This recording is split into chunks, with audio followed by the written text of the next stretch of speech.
Welcome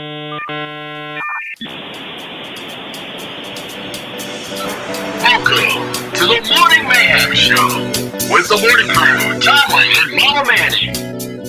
And your host, Jim Amato. Good morning, Woodland, and welcome to today, March 21st. It is a Monday, and there's a lot going on this Monday. It is National Countdown Day, so if you like countdowns and things that lead up to something else, like countdown. Yes, today Europe is going to be a big singing, song. I'm thinking like Count from Sesame Street. I love to count. Yes, all of that is celebrated today. Nice. It's also National Single Parents Day, so if you know someone that's raising some kids on their own, give them some love tonight, maybe a little support, maybe watch the kids that night so they can go out and have some quiet time for themselves.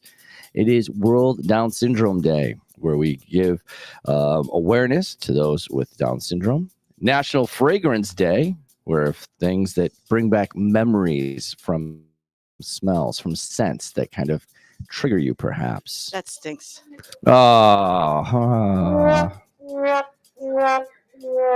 It is National California Strawberry Day. That's very specific. California strawberry. So if there's other strawberries you're eating from somewhere else, no, not their day.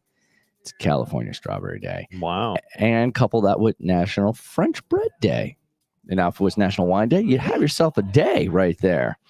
And finally, it's a day that should be more than just one day. It should be National Year of. It is National Common Courtesy Day today.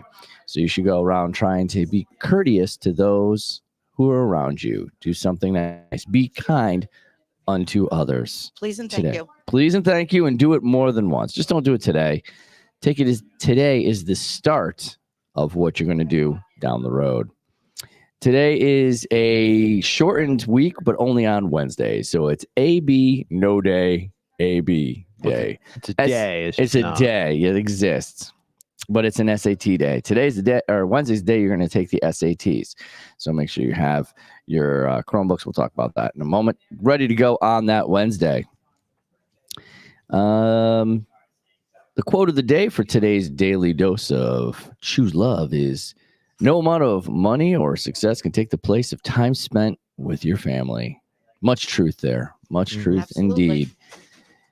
You can't get back time, so use it wisely. Attention freshmen and juniors, this is the week you need to have your Chromebooks. Make sure that they're charged up and ready to go. The new line is, it is of utmost importance for juniors and freshmen to be on school March 23rd with a fully charged Chromebook. And you only mean business when they throw in utmost. They throw it. It's in there. Utmost importance. And don't forget, sophomores, it's utmost importance that you sharpen your pencils and have them with you and ready to go for your tests. Class of 2022 National Honor Society meeting, senior class of 2022 members are expected to show up on Thursday, March 24th in the Woodland Media Center. That is this Thursday. The poetry reading and poem contest, all submissions must be emailed to Mama Manning. That's nmanning@reading16ct.org. And the poetry reading will be held in the Media Center Thursday, April 21st. So let's get those entries in. And if you're wondering what DM3 is all about, make sure that you talk to Mr. Yellow in room 219. That spring 84-hour film challenge is this weekend coming up. Make sure if you want to be involved, you're joining him. If you're looking to support Ukraine, look for Made in United. There are QR codes on posters in the hallway, or see Mr. Gary or Eric Mead for details. Class of 2023 National Honor Society meeting. All junior members are expected to attend Wednesday, March 30th. That's next week. So seniors, you are this Thursday on the 24th. Juniors, you're next Wednesday. Those meetings are coming up. And the book of the week for National Women's History Month is Can She Survive? By Kim Liggett. So if you're interested in seeing what that book is, called The Grace Year by Kim Liggett. The tagline is Can She Survive? It is a thriller horror survival story. So if you wanted to see more about that, stop by the Media Center and talk to Mrs. D. Alexander. And don't forget to listen to us live every morning at 7:15 a.m. or thereabouts. Time now for the news. T-minus 60 with Tomlin. Morning. Couple top stories started today. First off, Ukrainian officials defiantly rejected a Russian demand that their forces in Mariupol lay down arms and raise white flags Monday in exchange for safe passage at the besieged strategic port city. Even as Russia intensifies the attempt to bombard Mariupol into surrender, its offensive in other parts of Ukraine has floundered. Western governments and analysts see the broader conflict grinding into a war of attrition, with Russia continuing to barrage major points. That being said, it's being reported that within the last 24 hours, there's been no major bombardment identified throughout Ukraine. Really? Yeah. So even that ceasefire, they said, like, we'll stop bombing you if you lay down your arms. Yeah. So if not, we'll shell your entire city. They have not. It's being reported in the last 24 hours that there's been no major bombardments across all of Ukraine. Because the Ukrainians were pretty much like, hey, thank you, but no. And they're saying if Mariupol, when it does fall, people are saying it will fall within days or weeks just because of the lack of food, water, sanitation. Every building in the city has been damaged from the fighting. They're saying that, when it does fall, the Russian armies have been so beat up trying to take it that this great link up, which is supposed to launch and be another pincer towards Kyiv, is not really going to move anywhere just because the forces are so worn down from fighting. All right. Being reported this morning by state media, a Chinese Boeing 737 has gone down with 132 people on board somewhere in the southern province of Guangzhou on Monday. Still details evolving, so it's an evolving story.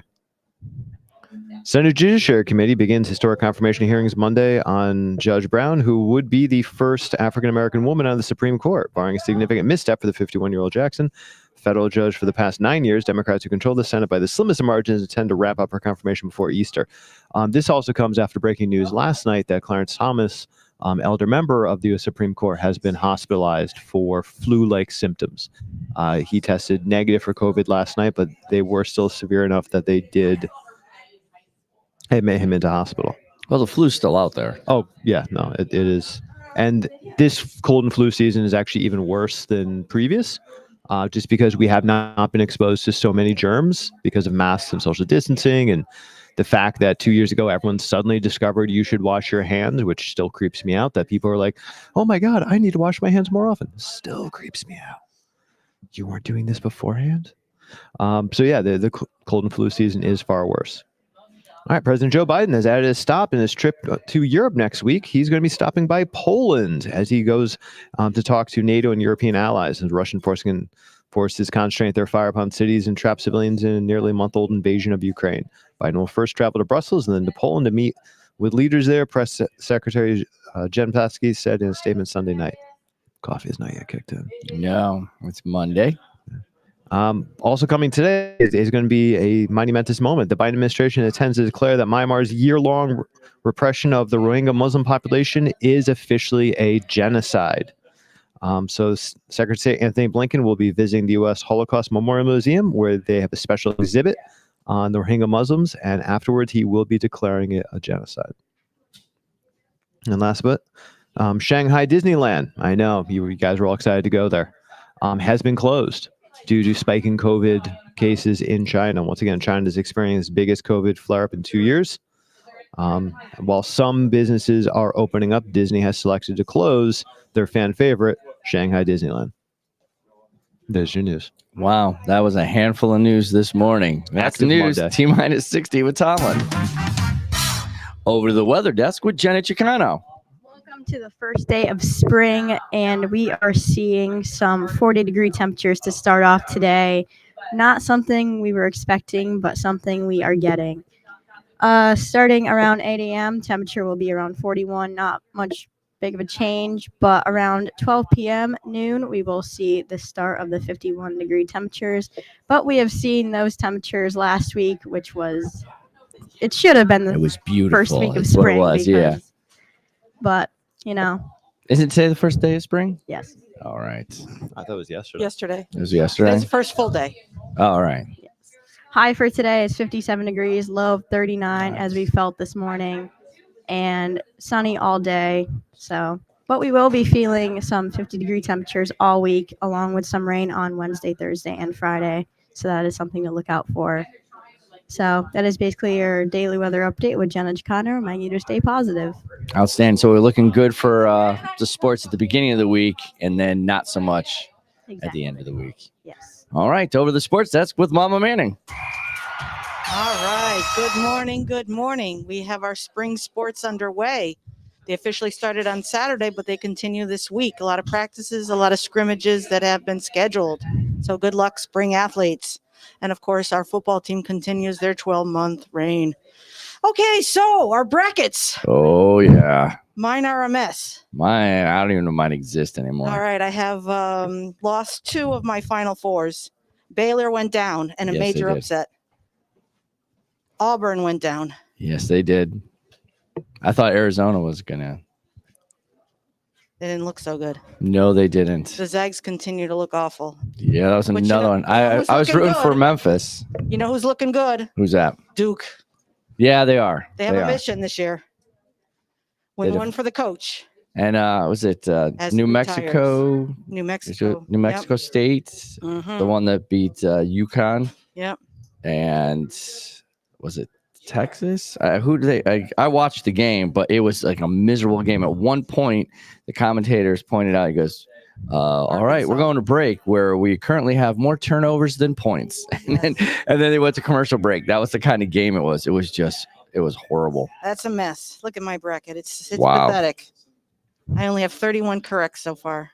That's Nope. awful. At least you're still in it. There was even more more upsets in the second round. Yeah. We all know that Kentucky was the biggest. Yeah, that Holy was cow. huge. But Baylor was at number 1 and they went down They just weren't playing as well as the other in team. overtime. Yeah. Yeah, I actually thought they were down by 15, 25 and they came back. I made the mistake saying, Overtime, hey, if they they make the lost. overtime, it's going to be Baylor's game. They've been here before. Yeah, and they lost in overtime. No. It was a good game, though. It was a Yeah. good game. Some fights though, huh? There seems to be a little parity in the league this year. Like, it doesn't make a difference where your number is. You can play the game. You need to play the game. You need to play the game. Yes. Over to the women's bracket. Oh my goodness, look at this. I have my Final Four still in it, but major upsets there as well.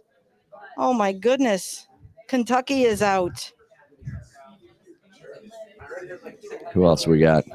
Stanford last night. Iowa. Iowa Stanford, is out. yeah. Yep. Iowa they're out. Baylor is out. And UConn is on tonight. 9:00 tonight, ESPN. Yeah. So Louisville had a really impressive game yesterday, as did South Carolina. Yeah. I'm a Yeah. big South Carolina fan. Just Yeah. Yeah. They're going to be good. I'd like to get them and see how we do against them. Yeah. I think we're UConn's playing and by we I mean UConn. I have nothing to do with it. I just watch them on TV. But I think the team has come together and maybe we can do some stuff. But that South Carolina team is stout. especially Aaliyah Boston. Yeah. But look, She can really fill up a lane. they have Iowa State in their bracket. Iowa State may take it from them. Caitlin Clark, she's on I fire. was to say they're scrappy, but without Clark, I mean, if they can isolate her, but when she's got that 15-foot range that just you can put it in. From I thought everywhere. Caitlin Clark was on Iowa. Iowa State. Iowa State. Yeah. Oh. Yeah. She's so up for Player of the Year, as is Boston. we'll have to see how that not, comes out. I'm not up this year. Yeah. Okay. Maybe next year. Maybe next. There's always next year. All right, we'll keep you updated on the brackets after tonight's round of games, and we'll see how the weather holds up, hopefully, for the sports. And we'll have some of our spring captains coming in to talk to us on the show. And if you're looking for us at 7:15 a.m.-ish here on Morning Mayhem. And don't forget, she's Jenna Chicano. She's Mama Manning. He's Tomlin. I'm Amato. Good morning, Woodland. Did you get a new one? Thanks for listening to this episode of the Morning Mayhem podcast. Morning Mayhem is broadcast live from Woodland Regional High School in Beacon Falls, Connecticut, each and every school day. Follow us on Spotify, Anchor FM, or wherever you find your latest podcasts. And for more information on the show, upcoming guests, and past episodes, visit our show website, morningmayhem.show.